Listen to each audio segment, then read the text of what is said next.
আপনি গরু পালন করেন কত বছর যাবত? এই 12-14 বছর। প্রথমে কয়টা থেকে শুরু করেছিলেন? দুইটা, তিনটা। এখন কয়টা আছে আপনার? এখন 5-6টা আছে। কোন ধরনের গরু পালন?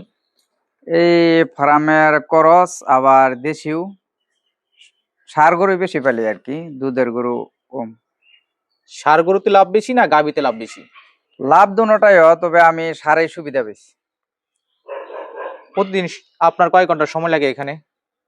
আমার গরু পালন করি আপনার সময় এই তো এভারেজে 2 ঘন্টা, 2-2.5 ঘন্টা সারাদিনের মধ্যে? সারাদিনের মধ্যে।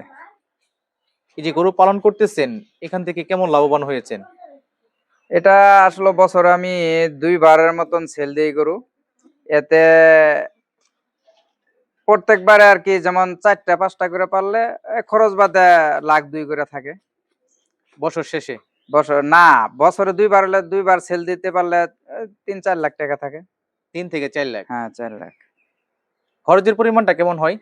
খরচ যেমন গত কুরবানিতে আমার 4টা গরু ছিল, 4টা গরু আমার 50,000 টাকার মতন খরচ গেছে। এতে আমার টাকা আসছে প্রায় 1.5 লক্ষ টাকার মতন লাভ। সামনে কি বেশি আকারে পালবেন?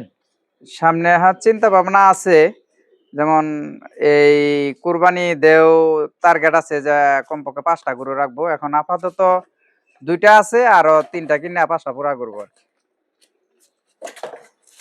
এই যে গরু পালন করতেছেন, নিজের কাছে কেমন লাগে? আমার কাছে গরু ভালোই লাগে, গরু ছাড়া তো আমারই নিজেরই ভালো লাগে না। এর পাশাপাশি আর কি করেন? এর পাশাপাশি মাছ মাছ চাষ আছে আমার। মাছ চাষে 4টা-5টা পুকুর আছে। অনেকেই গরু পালন করে লসের সম্মুখীন হয়েছে, আপনি কিভাবে টিকে আছেন? আমি মূলত ওই বাহিরের কিনা ফিডটা খাওয়াই না, খুব কম। আমি নিজে উৎপাদন করেই খাওয়াই। যেমন ভুট্টা কিনি গৃহস্থের কাছ থেকে, কিনা এটা এই যেভাবে খাওয়ানোর পদ্ধতি করা হয় ওইভাবে খাওয়ানোর পদ্ধতি কইরা খাওয়াই। আর আদার্স কিছু ফিট টিট আইনা এই মিশ্রণ কইরা খাওয়াই। এতে আমার খরচ কম হয়, লাভ বেশি হয় আর কি। যারা নতুন আছে তাদের উদ্দেশ্যে আপনার পরামর্শটা কি?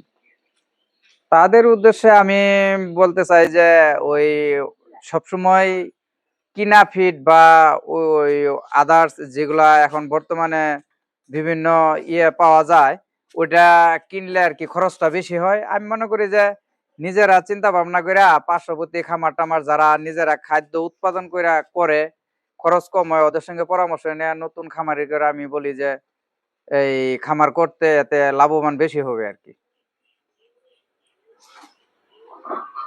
আপনি গরু পালন করে বেশ ভালোই আছেন। আলহামদুলিল্লাহ, আল্লাহর রহমতে এতে আমি ভালোই আছি এবং কি ভালোও লাগে।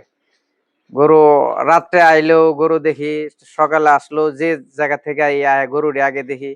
এতে দেখলে আমার নিজেরও ভালো লাগে, গরুটিও দিন রাত কেমন আগাইতেছে বা কোনটা অসুস্থ বা কি দেখলে আর কি এটা বলা যায় বা দেখলে ভালো লাগে।